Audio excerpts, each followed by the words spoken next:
PDP ने अपना youth icon बनाकर आगे पेश किया था।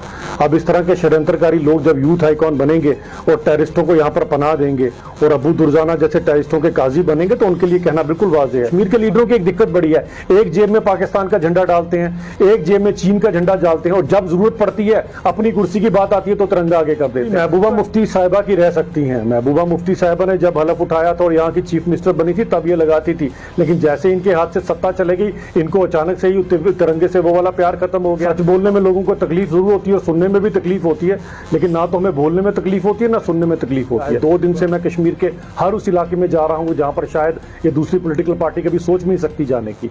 आज हमारे कितने घरों पे हमने खुद तिरंगे लगाए हुए हैं। लीडर्स का नहीं कहा, मैंने एक पर्टिकुलर लीडर का नाम लिया है जिसको एनआईए ने भी धरा था और एनआईए की चार्जशीट में भी यही लिखा गया था और वो कहीं ना कहीं पीडीपी ने अपना यूथ आइकॉन बनाकर आगे पेश किया था। अब इस तरह के षड्यंत्रकारी लोग जब यूथ आइकॉन बनेंगे और टेररिस्टों को यहाँ पर पनाह देंगे और अबू दुर्जाना जैसे टेररिस्टों के काजी बनेंगे तो उनके लिए कहना बिल्कुल वाज़ेह है। सच बोलने में लोगों को तकलीफ ज़रूर होती है और सुनने में भी तकलीफ होती है, लेकिन ना तो हमें बोलने में तकलीफ होती है ना सुनने में तकलीफ होती है। तो ऐसे लीडर ज़रूर, क्योंकि अभी आप देख ले जो कानूनी प्रक्रिया है उसमें उनसे पूछताछ हो रही है।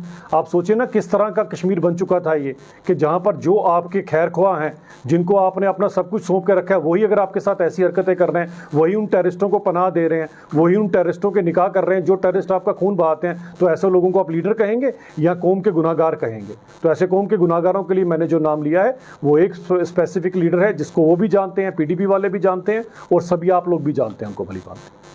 ऐसा कोई भी नहीं है कि जो मजबूरी में लगा रहा हूँ, सभी के सभी अपने दिल से तिरंगा उठा रहे हैं। मजबूरी में 1 नफ़र 2 नफ़र 3 नफ़र कर सकते हैं, पूरा कश्मीर मजबूरी में नहीं करेगा। आज पूरे कश्मीर ने तिरंगा उठाया हुआ है, घर घर पर तिरंगा है। 2 दिन से मैं कश्मीर के हर उस इलाके में जा रहा हूँ जहाँ पर शायद ये दूसरी पॉलिटिकल पार्टी कभी सोच भी नहीं सकती जाने की। आज हमारे कितने घरों पर हमने खुद तिरंगे लगाए हुए हैं और सभी लोग, कुछ लोग तो आज हमसे नाराज़ हो गए कि आप हमारे घर तिरंगा लगाने नहीं आए।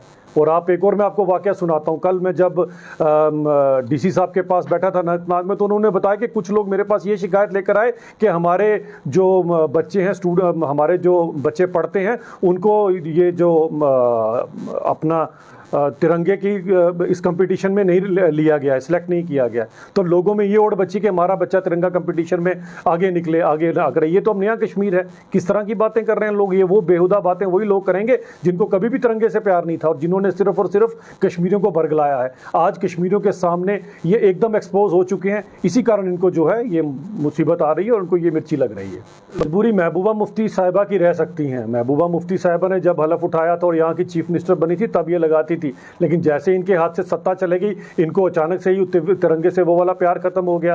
अब हमें समझ नहीं आता, कश्मीर के लीडरों की एक दिक्कत बड़ी है, एक जेब में पाकिस्तान का झंडा डालते हैं, एक जेब में चीन का झंडा डालते हैं और जब जरूरत पड़ती है अपनी कुर्सी की बात आती है तो तिरंगा आगे कर देते हैं। तो ऐसे लीडरों से कश्मीर के लोगों को बचना चाहिए और इस तरह के बयानबाजी करने वाले लोगों से भी बचना चाहिए। आज 40-50 साल की हुकूमत के बाद इन लोगों के पास कुछ भी बात करने के लिए लोगों के बीच में नहीं है। कोई ऐसा बड़ा प्रोजेक्ट नहीं है, कोई ऐसी बड़ी तरक्की नहीं है जिसकी लोगों से बात कर सके।